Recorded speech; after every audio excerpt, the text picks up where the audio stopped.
তাশাহুদে আঙ্গুল নাড়ানোর নিয়ম জানাবেন দয়া করে। ভাই, তাশাহুদ মানে হলো সাক্ষ্য দেওয়া। তাশাহুদ মানে কি? সাক্ষ্য দেওয়া। আমরা তাশাহুদের সময় আঙ্গুল দিয়ে ইশারা দেই না? অনেকে দেন, অনেকে দেন না। না দিলে নামাজ হয়ে যাবে, কিন্তু ওই যে লবণ ছাড়া তরকারির মতো, এটা সুন্নত হলো না।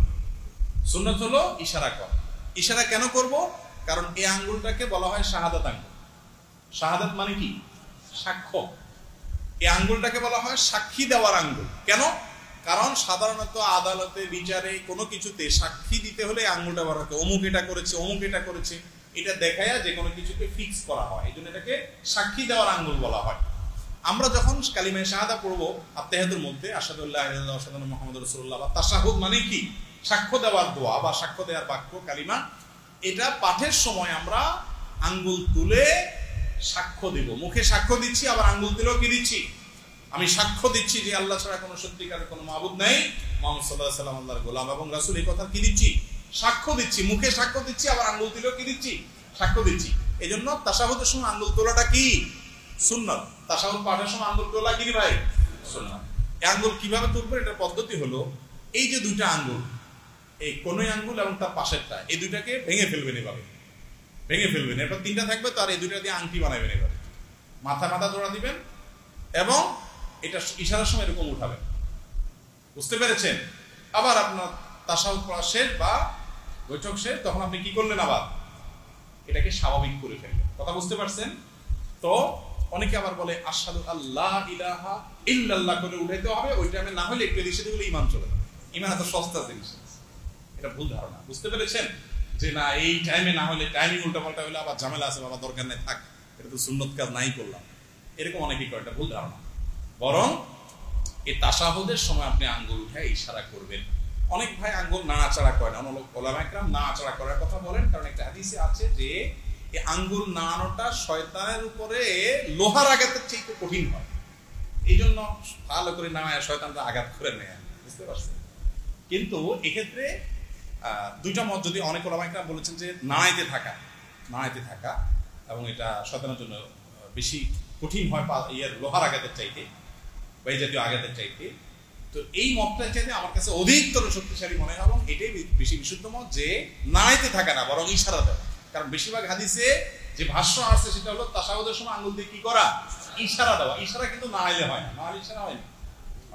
যাই হোক, নাড়ানোর যুক্তি যদি কারোর কাছে বেশি শক্তিশালী মনে হয়, দলিল উনি আমল করলেন, কিন্তু হাদিসে বেশিরভাগ কিসের কথা আসছে? ইশারার কথা আসছে, নাড়ানোর কথা আসে নাই।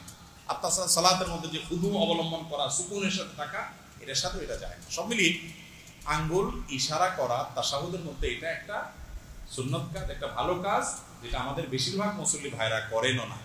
এটা করা উচিত আমাদের। শরীরে কোথাও ট্যাটু থাকলে ফরজ গোসল ও নামাজ হবে।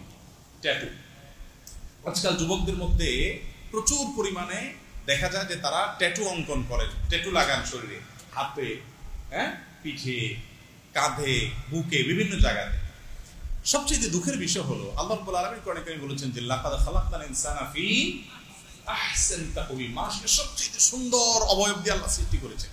যারা ট্যাটু লাগায়, প্রত্যেকটা মানুষের রুচি আলাদা, কারোর কাছে ভালো লাগলে অন্য কারোর কাছে খারাপ লাগতেই পারে।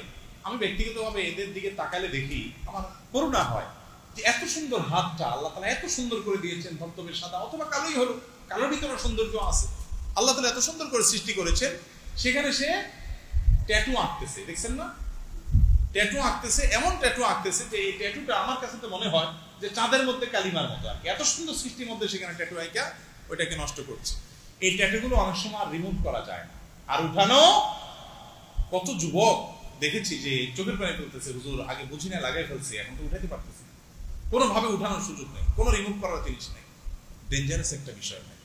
ওযু নামাজ কিচ্ছু হবে না। বাংলাদেশে অনেক ট্যাটু কোম্পানি বাইরে হয়েছে, এরা জোর গলায় দাবি করে, ওই যে মানে চুরি চুরি আবার সিনাজুরি একটা কথা আছে না, তারা জোর গলায় দাবি করে যে অনেক আলেমরা ফতোয়া দেয় ট্যাটু লাগাইলে ওযু হয় না, তাদের কথা ভুল। এখন ফতোয়ায় ট্যাটু কোম্পানি দিতেছে, পয়সার জন্য কি দিতেছে? ফতোয়া দিতেছে।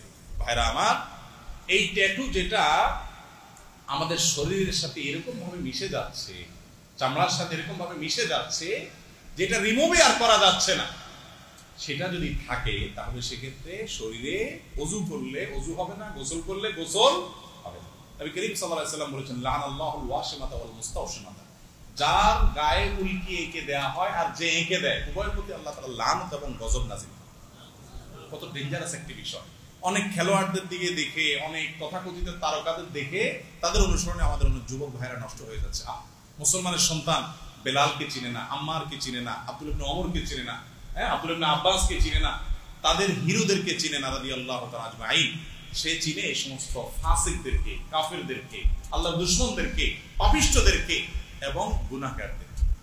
আমরা জমজমের পানি খায়া আবার নর্দমার পানির দিকে যাচ্ছি। আল্লাহ তাআলা মুসলমানদের সন্তানদের মধ্যে যেন বিবেক খুলে যায়, তাদের যেন ঈমানি চেতনা যেন জাগ্রত হয়, সে তৌফিক দান করুন।